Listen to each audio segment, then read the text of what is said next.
എൻ്റെ civil service പരീക്ഷയിലുടനീളം പരിശുദ്ധ അമ്മ എൻ്റെ കൈപിടിച്ച് എൻ്റെ എല്ലാ യാത്രയിലും എൻ്റെ കൂടെ ഉണ്ടായിരുന്നു.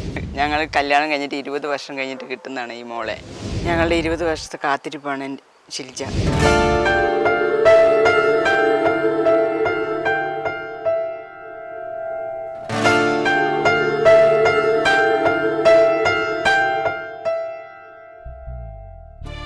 സിവിൽ സർവീസ് പരീക്ഷയും മലയോരത്തിന് കയ്യെത്തിപ്പിടിക്കാമെന്ന് തെളിയിച്ചിരിക്കുകയാണ് എഞ്ചിനീയർ കൂടിയായ സിൽജ ജോസ്.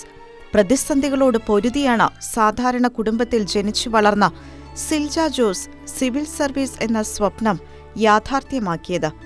മരംവെട്ട് തൊഴിലാളിയായ പുന്നത്തറ ജോസിന്റെയും തൊഴിലുറപ്പ് തൊഴിലാളിയായ അമ്മ കത്രീനയുടെയും സ്വപ്ന സാക്ഷാത്കാരത്തിന്റെ പൂർത്തീകരണമാണ് ഈ വിജയം എന്നാണ് സിൽജ ജോസ് പറയുന്നത്.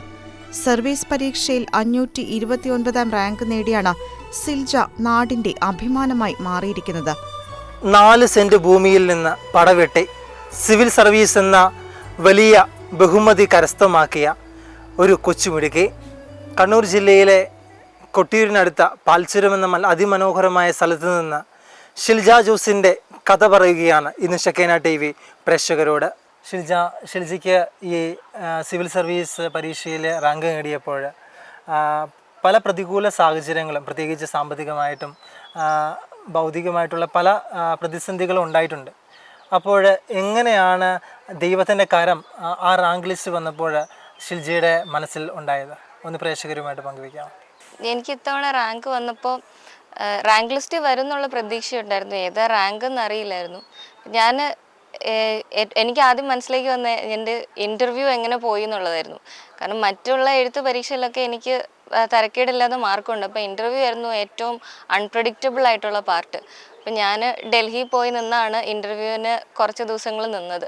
അപ്പോൾ അവിടെ എൻ്റെ ഒരു ആൻറ്റി ഉണ്ട്, എൽസി ആൻറ്റി. അപ്പോൾ എൽസി ആൻറ്റി എപ്പോഴും പ്രാർത്ഥിച്ച് നമ്മൾ പരീക്ഷയ്ക്ക് വേണ്ടി ഒരുക്കും. ആ സമയത്ത് ഇൻ്റർവ്യൂവിന് പോകുന്ന അന്നും പ്രാർത്ഥിച്ചു. ഇൻ്റർവ്യൂവിനാണ് എനിക്ക് ഏറ്റവും കൂടുതൽ മാർക്ക് വന്നതും ഈ ലിസ്റ്റിൽ ഇത്രയും നല്ല റാങ്ക് വാങ്ങാനായിട്ട് എന്നെ ഹെൽപ്പ് ചെയ്തു. അപ്പം എനിക്ക് തോന്നുന്നു ആ അവസാനത്തെ സ്റ്റേജിൽ എത്തി നിൽക്കുമ്പോഴും ഓരോ സമയത്തും എൻ്റെ കൂടെ ദൈവം ഉണ്ടായിരുന്നു. എല്ലാവരുടെയും പ്രാർത്ഥന ഉണ്ടായിരുന്നു. നമുക്ക് എല്ലാവർക്കും അറിയാം, സിവിൽ സർവീസ് എക്സാം എന്ന് പറയുന്നത് ഒരുപാട് കുട്ടികൾ എഴുതുന്ന പരീക്ഷയാണ്. അതുപോലെ തന്നെ ഒരുപാട് കഴിവുള്ള കുട്ടികൾ ഏകദേശം ഒരേപോലെ തന്നെ പഠിച്ചെഴുതുന്ന പരീക്ഷയും കൂടിയാണ്. അപ്പം ഇതിൽ ജയിക്കണമെങ്കിൽ നമ്മുടെ കഠിനാധ്വാനത്തിൻ്റെ ഒപ്പം തന്നെ കുടുംബത്തിൻ്റെയും നമ്മുടെ ചുറ്റുമുള്ളവരുടെ ഒക്കെ പ്രാർത്ഥനയും ദൈവാനുഗ്രഹവും ഒരുപാട് അത്യാവശ്യമുള്ളൊരു പരീക്ഷയാണിത്. അപ്പോൾ ആ സമയത്ത് എൻ്റെ കൂടെ താങ്ങും തണലുമായി നിന്ന എൻ്റെ മാതാപിതാക്കൾ, അമ്മയാണെങ്കിൽ എല്ലാ വെള്ളിയാഴ്ചയും ഉപവാസം എടുത്ത് പ്രാർത്ഥിക്കുന്ന ഒരാളാണ്. അപ്പോൾ ഇപ്പം തുടങ്ങിയല്ല, എനിക്ക് തോന്നുന്നു കഴിഞ്ഞ ഒരു 5-6 വർഷമായിട്ട് അമ്മ എല്ലാ വെള്ളിയാഴ്ചയും ഉപവാസം എടുത്ത് പ്രാർത്ഥിക്കും. ആരോഗ്യ പ്രശ്നങ്ങളുണ്ടെങ്കിൽ ഉപവാസം എടുക്കും. ആ പ്രാർത്ഥനയുടെ ഒക്കെ ഫലമായിട്ടാണ് ഞാനിവിടെ എത്തിയത്.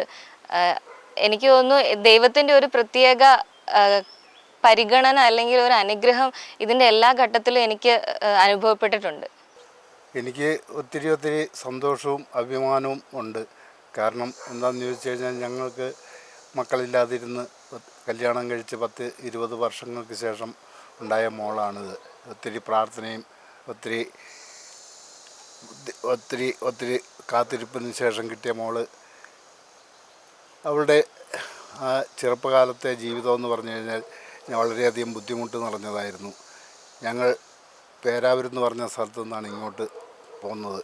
ഇവിടെ വന്ന് 10-20 വർഷങ്ങൾക്ക് മുമ്പ് ഇവിടുന്ന് 1-ാം ക്ലാസ്സിൽ പഠിക്കാൻ പോകുന്ന സമയത്തെന്ന് പറഞ്ഞു കഴിഞ്ഞാൽ ഇവിടെ ഒരു വാഹനമോ ഒരു ഓട്ടോറിക്ഷയോ അങ്ങനെയുള്ള ഒരു സുഖവുമില്ല. 1-ാം ക്ലാസ്സിൽ പഠിക്കുന്ന 1 മുതൽ 7 വരെ അമ്പായത്തോട്ടിൽ പഠിച്ചത് രാവിലെയും വൈകുന്നേരവും അങ്ങോട്ടും ഇങ്ങോട്ടും 3-3.5 കിലോമീറ്റർ നടന്ന് പോയി വന്നാണ് പഠിച്ചുകൊണ്ടിരുന്നത്. ഷിൽജയുടെ സിവിൽ സർവീസ് പഠനകാലം തന്നെ ഒരു ജോലി എടുക്കുന്ന സമയം, എൻജിനീയറിങ് കഴിഞ്ഞു. എൻജിനീയറായിട്ടൊരു ജോലി വർക്ക് ചെയ്തുകൊണ്ടിരിക്കുന്ന സമയത്താണ് ഈ എക്സാം അപ്പിയർ ചെയ്യുന്നത്. അപ്പോൾ മാനസികമായിട്ടാണേലും ഭയങ്കര ബുദ്ധിമുട്ടുണ്ടാകും, സാമ്പത്തികപരമായിട്ടും ബുദ്ധിമുട്ടുണ്ടാകും. അപ്പം ആ പ്രതിസന്ധികളെ തരണം ചെയ്യാൻ കൂടുതൽ ആരാണ് പ്രചോദനമായത്? ഈ സിവിൽ സർവീസ് പരീക്ഷ എന്ന് പറയുന്നത് നമ്മുടെ ഒരുപാട് സമയവും എനർജിയും ഒക്കെ കൺസ്യൂം ചെയ്യുന്ന ഒരു പ്രോസസ്സാണ്. അത് ജോലിയുടെ കൂടെ ചെയ്യാന്ന് പറയുമ്പോൾ തന്നെ എനിക്ക് ഒരു മാനസികമായിട്ട് ഒരുപാട് സമ്മർദ്ദപരമായിട്ടുള്ള സാഹചര്യങ്ങളോടെ കടന്നു പോകേണ്ട അവസ്ഥ ഉണ്ടായിട്ടുണ്ട്. അപ്പം ആ സമയത്തൊക്കെ ഒരു പ്രതീക്ഷ തരുന്നത് പ്രാർത്ഥനയാണ് എപ്പോഴും. എന്തെങ്കിലും വിഷമം വന്നു കഴിഞ്ഞാൽ ബൈബിൾ എടുത്തൊന്ന് വായിക്കുക, അല്ലെങ്കിൽ പള്ളിയിലേക്കൊന്ന് പോവുക, അല്ലെങ്കിൽ നമ്മുടെ പ്രിയപ്പെട്ട ആളുകളോട് നമുക്ക് വേണ്ടി ഒന്ന് പ്രാർത്ഥിക്കണം എന്ന് പറയുക. അങ്ങനെയൊക്കെ ചെയ്ത് കഴിയുമ്പോഴാണ് നമ്മുടെ മനസ്സൊന്ന് കൂളാകുക. അപ്പം ഈ ഒരു എല്ലാ ഘട്ടങ്ങളിലും പ്രാർത്ഥന എൻ്റെ ശക്തിയായി കൂടെ നിന്നിട്ടുണ്ട്.